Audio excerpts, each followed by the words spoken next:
Julian here with 89.5 FM WSOU. I'm joined here by Alexander Jones of Undeath. They got a brand new album, More Insane, coming out in October, and they're going to be coming our way to New York at the Brooklyn Meadows October 20th with Cruelty, Gates to Hell, and Torture. Alex, how you doing, man?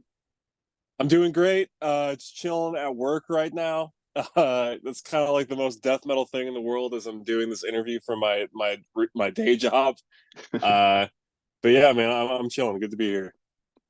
Absolutely, man. Is there anything right off the bat you could tell me about this album? Anything you think that sets it aside from your previous releases? Yeah, tons of stuff. I mean, I think the big one that people are going to notice immediately is the production. I think we just stepped it up a lot in terms of the time that we spent in the studio. You know, we did the first two records with our friend Scoop Stardaris down in Philly. This one we did with Mark Lewis in Nashville, and he's a engineer and a producer that we've admired for a long time. So it was just cool to finally work with him and expand our studio sound a bit more. Besides that, I mean, the songs are just bigger, the hooks are catchier, the riffs are fatter. It's like Undeath on anabolic steroids. Awesome, awesome.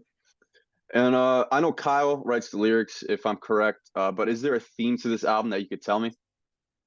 Yeah, Kyle does write most of the lyrics. I mean, we had Jared on a song on this one. We also had Tommy do a song. My big contribution lyrically for Undeath tends to just be like adding swear words. But yeah, thematically, I mean, we didn't deviate too far from the standard well of influences. You know, just lots of horror movie stuff, from soft game influence in the Nirvana, or not looking at the poster on your wall, in the Dark Souls and Bloodborne kind of lore. Yeah, mostly the same kind of stuff, but that stuff it's all classics for a reason, you know. No, yeah, that's sick. And I know the band formed around like Thanksgiving 2018. Can you tell me where the band's name came from? Yeah, so I mean that's even nerdier. So our name came from a Skyrim mod, and I think that Kyle doesn't like me telling that to people, but it's the truth. I mean, and we also had we had a bunch of other names kicking around at the same time that were a lot longer, and Undeath was just one that we kept coming back to over and over. So yeah, it's thanks to Todd Howard and the Elder Scrolls boys for that one. That's awesome. Have you been seeing all this stuff online lately, like unalive, because like YouTube and Instagram speak, they gotta work around these demon words. Have you considered Yeah, doing anything like merch, like an unalive shirt or something? merch is a good idea. I mean, you're putting good ideas in my head right now. Unalived, yeah. I mean, it's ridiculous, and I think I posted some stupid tweet fairly recently where I just like put unalived over our logo on the More Insane album cover. But yeah, maybe we'll do a variant, an unalived variant at some point. That'd be sick. So you were in a band right before Undeath that I'm pretty sure wasn't death metal because you said you were excited to finally get into a death metal band. What genre was it? Yeah, so right before Undeath started, I was in a couple different bands. I was in a band called Druce, and that was like way more screamo kind of hardcore leaning stuff. And then I was also in a band called Bone Mask, which lasted a lot less long than Druce, and that was more like neurosis-y kind of doomy sludge sort of material, with a little bit of like minor times kind of metalcore thrown in there. Um, but yeah, very, very different bands. And those were both of the bands that I was in right before Undeath started. And actually, when Undeath was first getting going, I was still in Druce. Bone Mass had broken up by that point, but I was kind of considering Undeath to be like my Druce side project. And then overnight, it seemed things just kind of flipped, and Undeath became my main priority. Yeah, right on. And so you guys formed in 2018. I assume when you guys finally got things going, COVID probably threw a wrench in things. Was there a big effect of COVID on the band?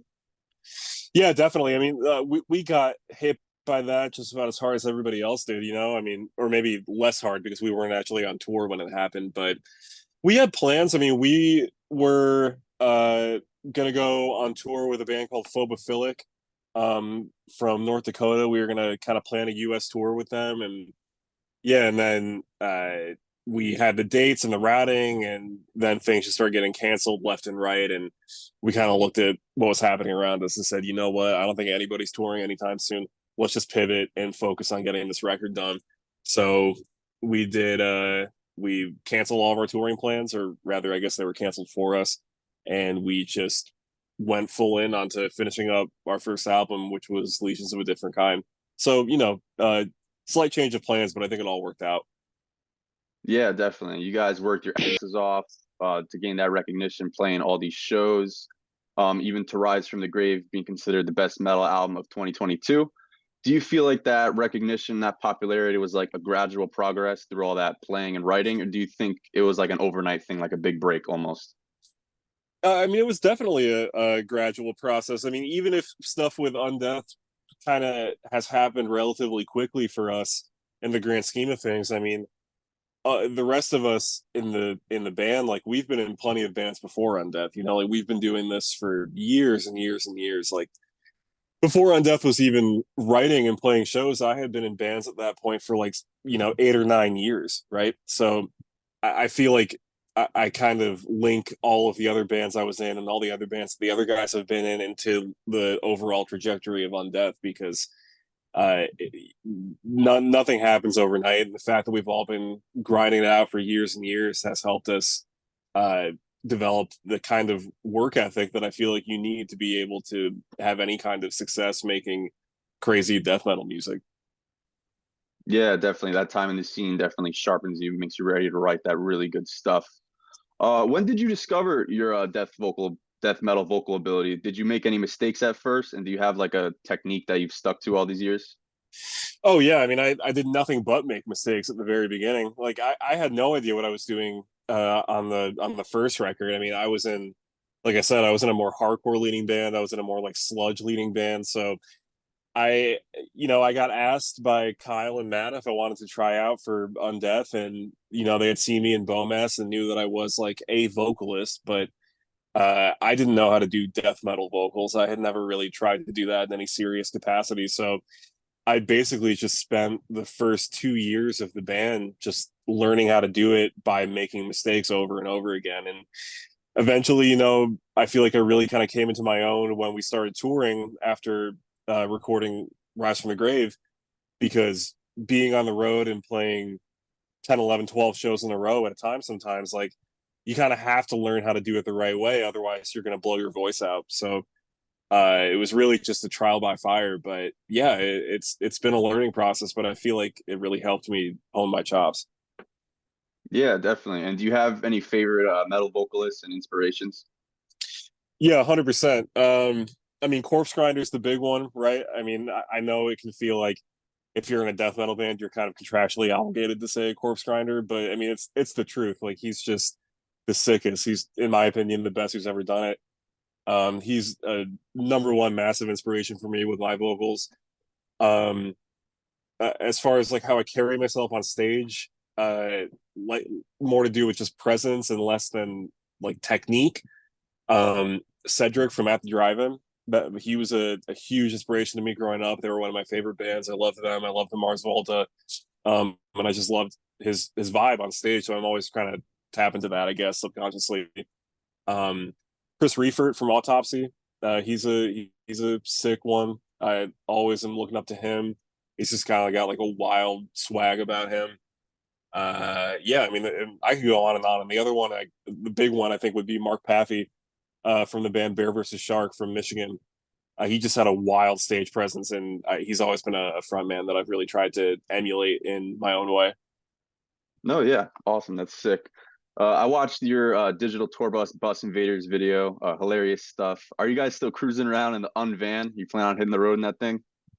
Yeah, for better or for worse, yeah, that is still our van. We've made some slight upgrades since that video was filmed. I mean, we've got like it seems pathetic to say, but probably the biggest upgrade that we've done since then is now we have like power strips going out throughout the van, so you can plug in your phone pretty much wherever you want. So that is like a huge lifestyle upgrade for all of us in that thing. But yeah, the unvan's probably got like 3 or 4 tours left in it before we have to put it out to pasture. But yeah, I love that thing. It's treated us very well.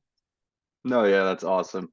And you had a Buffalo Bills hat on in that video. You a Bills fan?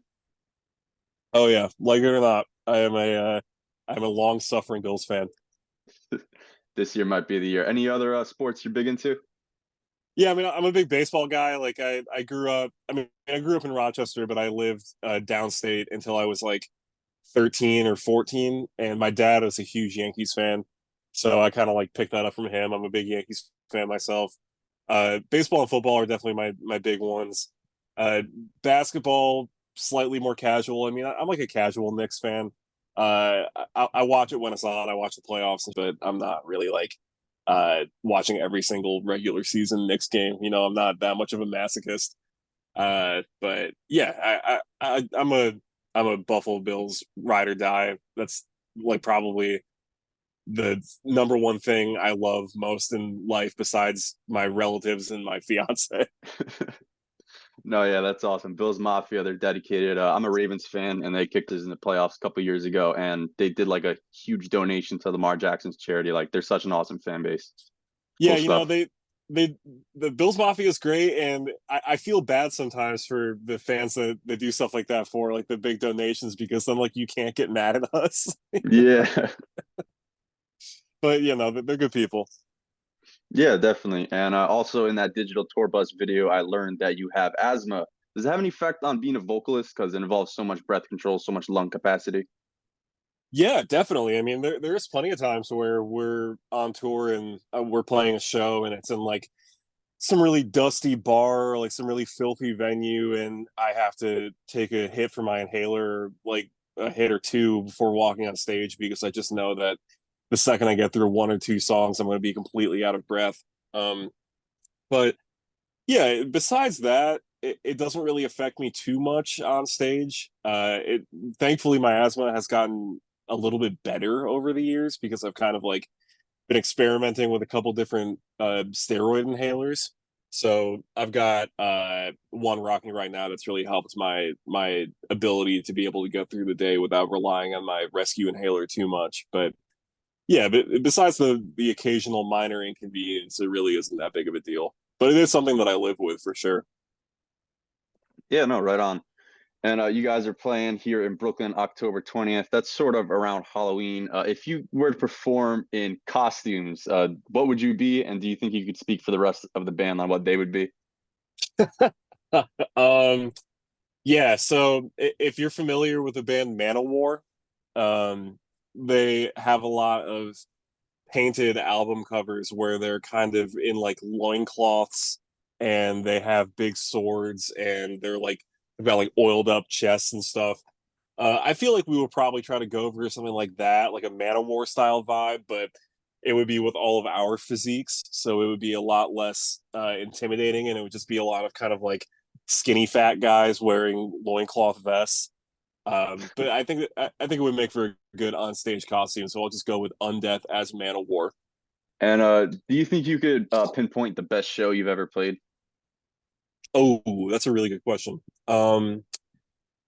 I mean, there's like two kinds of well, there's a lot of different kinds of shows, but I feel like the best show that we've ever played is kind of a two-part thing. Like we played Download Festival in England last summer, and that was one of the best shows I've ever played just because we played to so many people. Like there was probably 8 to 10,000 people watching us at that thing, and that was just it was incredible. None of us had ever played to that many people before, and the energy was so good, and it wasn't like we were playing to 8,000 people that were standing completely still. You know, it was like the crowd was electric, and we were just having such a good time in that set. So that definitely stands out to me as one of the best ones. But then the other one is kind of the opposite end of the spectrum. We played a hometown record release show in Rochester back in December of 2022, and that was the Time to Rise from the Grave record release show that we did at the very end of the tour that we did with 200 Stab Wounds, and that was just amazing. I mean, that wasn't 8,000 people; that was like 300 people, but it was all of our friends and families and just people we've known for years, and it was just it was like a real homecoming kind of vibe. So that and the show was great too, so that really stands out to me as another great one. But those are two shows that I hold in very, very high esteem. Yeah, definitely. That's sick. And being from Rochester, I know it's not the most glamorous place. Is there a place that you visited on tour that you really liked?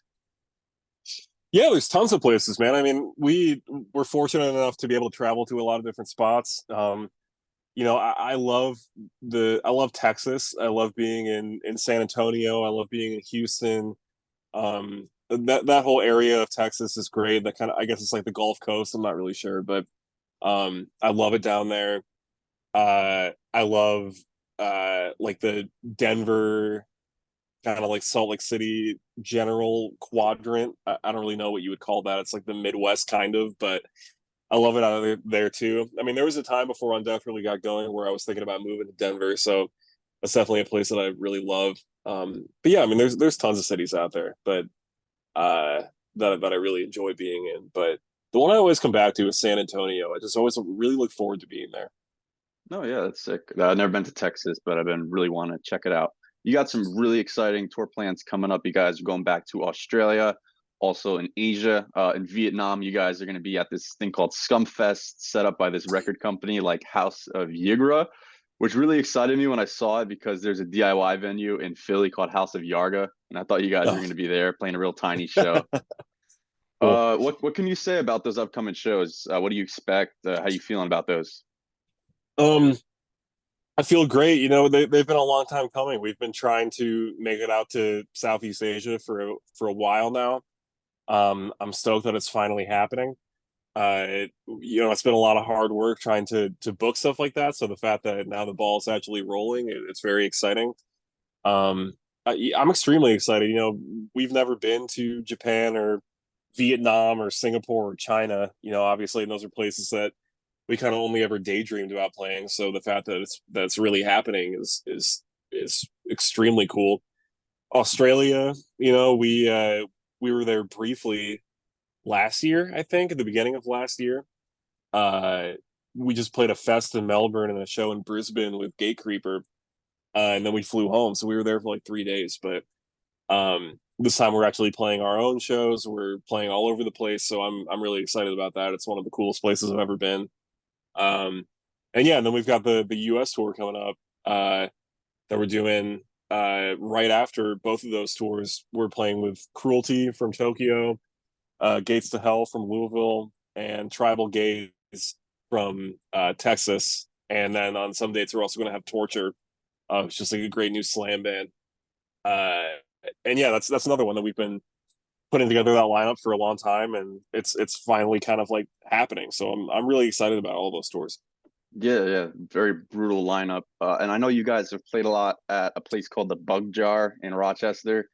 Oh yeah, There's a venue like that around here in Jersey called the Meat Locker, kind of where all the oh local yeah, bands earn their stripes. Are there any venues that hold a special place in your heart? yeah. I mean, we played the Meat Locker on I think the first tour we ever did with St. Sugabog.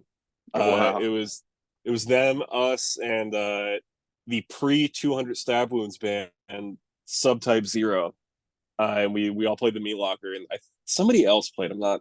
I feel bad that I don't remember right now, but that was a great show. Do you remember what year that was? Venue, yeah, that would have been 2019. That would have been like the summer of 2019. No, it was right around Thanksgiving. So I think it was like Thanksgiving 2019. And I think the Meat Locker show was on Thanksgiving. Wow. So that was cool. Um, yeah, that was great. That was a great show. I really like banged up my wrist at that one because I remember I was moshing to Bog and then somebody just like shoved me directly onto the floor and I like my wrist just bent like all the way back and we had to drive the Kyle's Astro van that we were touring in to CVS the next morning because I had like a baseball size welt just on my wrist. Oh my gosh. But I digress. But venues I hold dear to my heart, yeah, the Bug Jar is number one. I mean, uh, I grew up in Rochester, so I went to pretty much every like small metal show that wasn't like a big international touring band was at the Bug Jar, and spent many, many, many, many nights there. Undeath has played there a few times. My old bands all played there. It's just a very special venue to the whole Rochester scene. It's a place that everybody holds in very high regard, and it is kind of like sacred ground. So yeah, that's a which is funny to call it sacred ground because if you were ever to walk inside, you would be like, this place is a dump. Um, but it's great. I love that. I love that spot. So that's definitely like the venue that I hold dearest for sure. And then everybody knows about the Denny's Grand Slam. What the fuck is up, Denny's? If Undeath was to play a pop-up show, what establishment do you think it would be at? Uh, okay, so there's one specific Raisin Canes that we always go to on tour. It's in Las Cruces, New Mexico. And we always just find ourselves there because it's always on the way to or the way from something. And it's the best one in the country. It's just consistently the best canes that you can get in the lower 48. So I'm gonna go Undeath live at the Raisin Canes in Las Cruces, New Mexico. That would be one show to see for sure. And if you guys were to cover a non-metal song in a metal style, what do you think it would be? Gulch did a pretty sweet Pixies cover. Sepultura did a nice cover of Tainted Love some years back too. Oh man, that's a really good question. Probably something, man. I'm gonna say probably something by Charlie XCX. Um, let's go with the song "Forever" off "How I'm Feeling Now." We're gonna go. It's gonna be the worst cover you've ever heard in your whole life, but we're gonna do our very best. Can't wait to hear that one. Have you done any collaborations like guest vocals on a track? And if you were to, what are some bands that you would love to do it for? Yeah, I mean, I've done a few. Generally if people just reach out to me and send me the song they're thinking about having me on and I enjoy it, I'm happy to do it. I don't really have like an ego when it comes to stuff like that. I did one for Outer Heaven on their last record. That was really cool to do, and I've known those guys forever, so that was really exciting. Um, if I was ever to do one, I mean, I don't know, like it would be. There's one that I did do that for part of like a compilation thing that I don't know if I'm supposed to talk about, but it's for a death metal band that I really love, and I think that's probably coming out later this year at some point. So that was really exciting. I know that's really cryptic and not helpful, but besides that, I mean, man, if like I don't if Cannibal Core or if Bolt Thrower ever got back together and they needed a vocalist, like I'd be happy to do it. Sign me up. But I'm pretty much down to do basically whatever. Yeah, absolutely. Love Bolt Thrower. If you were to put together your own big four of death metal, who do you think it would be? Personally, I would say Death, Possessed, Bolt Thrower, and Obituary. Yeah, I mean that's a solid group right there. I would say Death, 100%. I would also go Bolt Thrower as number two. I'd probably put Carcass on there as well. And I think four would have to be Cannibal Corpse. I think that would be my top four just off the dome. Yeah, very solid. Death metal making a great resurgence. You guys are part of leading that. Hardcore as well, both very hot. Do you have a least favorite metal subgenre? Pirate um, metal, Viking metal, that ain't for everybody. yeah, I mean, Viking metal, it's not necessarily for me, but I respect the hustle. I mean, for me, it's just like I was never a deathcore guy. It's just never really something that resonated with me. It was kind of coming up. Like I remember like the early Suicide Silence days and stuff like that. I remember being in high school when that stuff was really popping off, and it always kind of rubbed me the wrong way a little bit. So there's a lot of youthful angst tied into why I don't really enjoy it too much. But yeah, probably deathcore, and it's not out of any like hard feelings towards the people that make it or the people that enjoy listening to it. It's never been for me. Yeah, I get that. Definitely might get a little bit of repetitive some of the bands. Yeah. So you guys are using movies, video games as an inspiration for the lyrics. Have you seen any good movies this year? Yeah, I actually just watched Furiosa with my fiance like 3 or 4 nights ago, and I loved it. I mean, we both loved Fury Road when it came out. I was a little skeptical about Furiosa just because I don't know. I guess I was a little anxious about the whole prequel notion of the movie, but I thought it was fantastic. I loved it. No, yeah, for sure. I think it's been a pretty weak year for movies personally, but I've seen a couple of good ones. Yeah. I also saw in another interview that you're a Tool fan. Do you have a favorite Tool song? Yeah, I love Tool. Unabashedly. I get made fun of in the Undeath camp all the time for how much I love Tool, but that band is so sick. Let's see. Favorite Tool song? Probably something off Undertow. Uh, I think I love oh man, what's the one with Henry Rollins? I think it's Bottom. Yeah, Bottom. He Uh does a little yeah, talking thing in the middle. yeah, that's probably my favorite Tool song. I love that song. Yeah, absolutely. I love Tool so much, especially that album. And Henry Rollins too, man. Like off of that song, I got really into him and checking out Rollins band. And dude, that record, The End of Silence, is freaking amazing. Yeah, Great Rollins band stuff. is great. I mean I should have mentioned him too when we were talking about vocalists that inspired me. Like he was a massive influence on just how I do lots of different stuff. And yeah, I love Rollins band, love Black Flag, and his little monologue on that Tool song just always like fires me the up. That's such a good song. Yeah, definitely. What can you tell me about the video shoot for the Brandish the Blade video? It looked like a lot of live footage from a live show. How did that go? Yeah, we had our friend Eric Easterday. He shot all of our videos for Rise from the Grave. We just had him come out to the West Coast when we were touring with Gatecreeper back in May, I want to say. And yeah, we just had him roll with us for like 4 or 5 shows, and he just shot all the sets and filmed some behind the scenes stuff, and that was that. You know, we knew we wanted to do a live video. We knew we wanted to do a live video for that song specifically, just because I feel like whenever we play it live, it always really pops off. So yeah, and that was pretty much that. It came together pretty seamlessly, and I'm pretty stoked on how it came out. And you guys have toured as a support act for a lot of bands: Exodus, Fit for an Autopsy, Gatecreeper, and now you're getting ready to go as the headliner. Is there a difference in the audience, the atmosphere, something you're anticipating? You know, I don't really know. Like, you know, when you're going out as a support band, you're playing mostly the people that aren't really there to see you, right? So you kind of have to pull out all the stops and really sell yourselves as a band that people should care about. Whereas when you're headlining, you're kind of playing under the assumption that people already know who you are.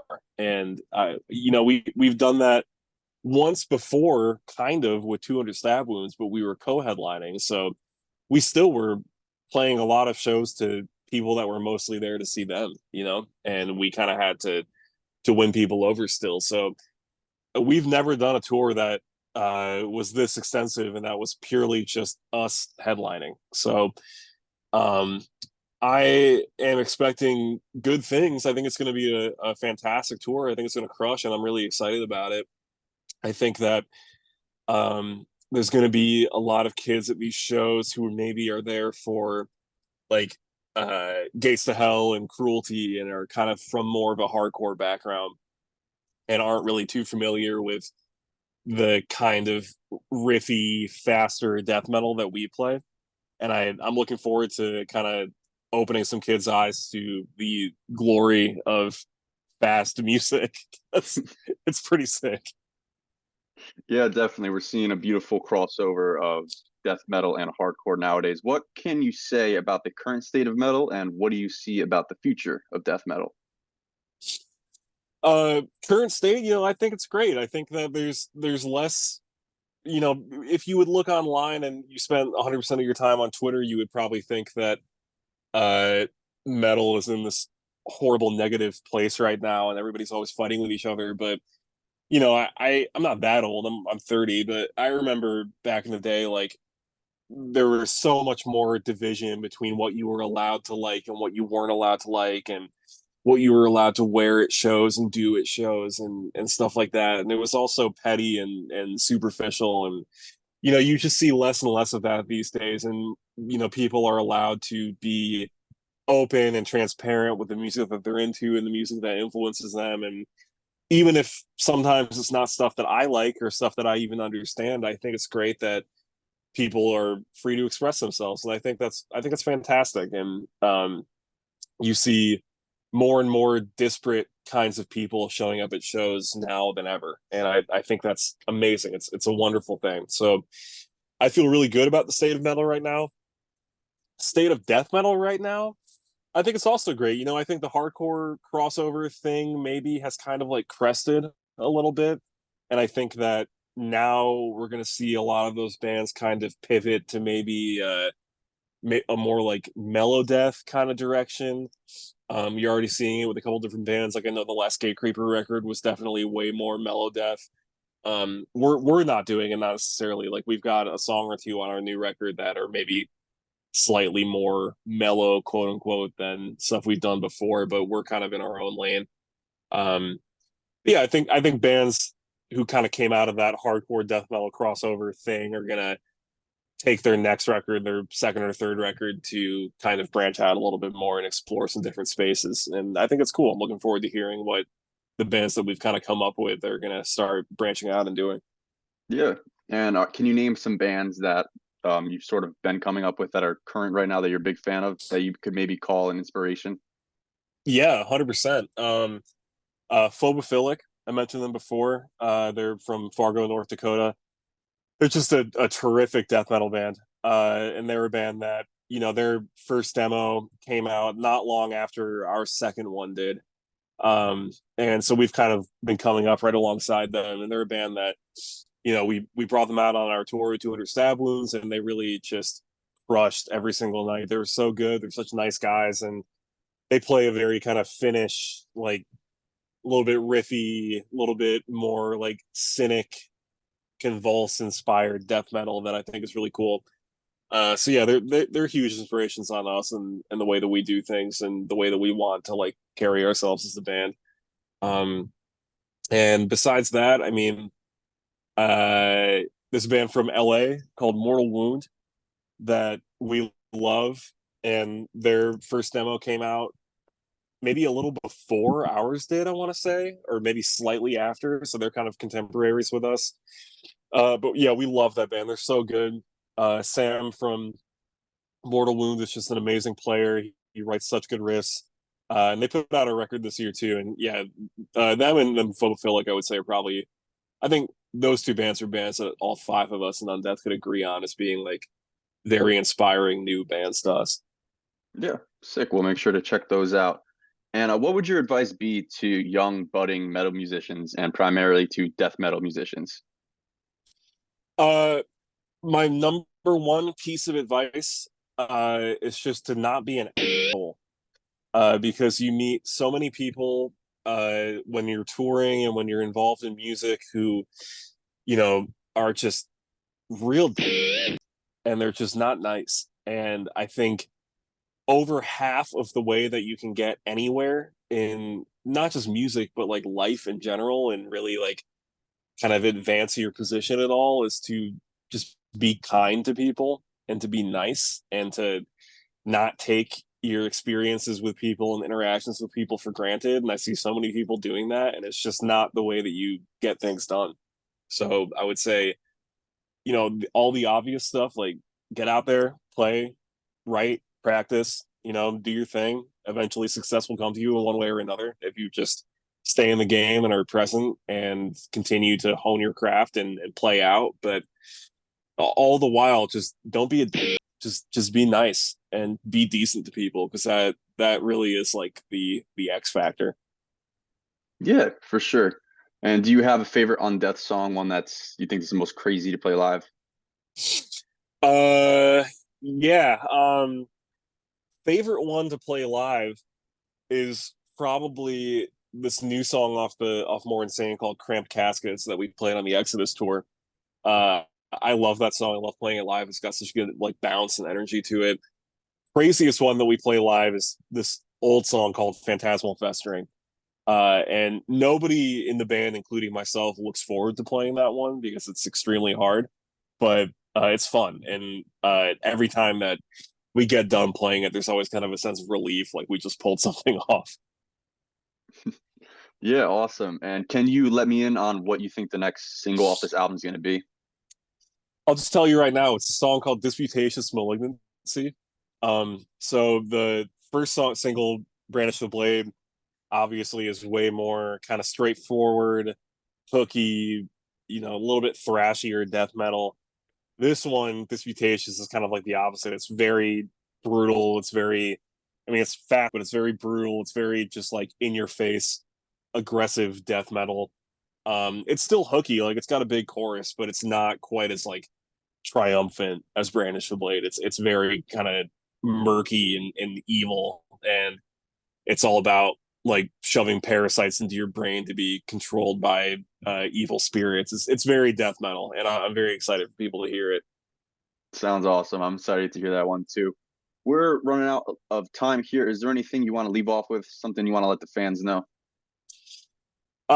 Yeah, just come see us on tour, man. I mean, if you're in Southeast Asia, Australia, or anywhere in the continental United States that we've announced tours, just come see us, come hang out, come party, come say what's up. Don't be a stranger. And yeah, new record More Insane drops on October 4th. Check that out. Look out for a new single. I don't know when this is coming out, but we've got another single coming out relatively soon, like a week and a half, I think, maybe 2 weeks. And yeah, just come see us on the road and say what's up. Right on, man. It's been a pleasure, man. Gave me some great answers, and I'm really looking forward to that new record and your tour. Thank you very much, bro. I appreciate that.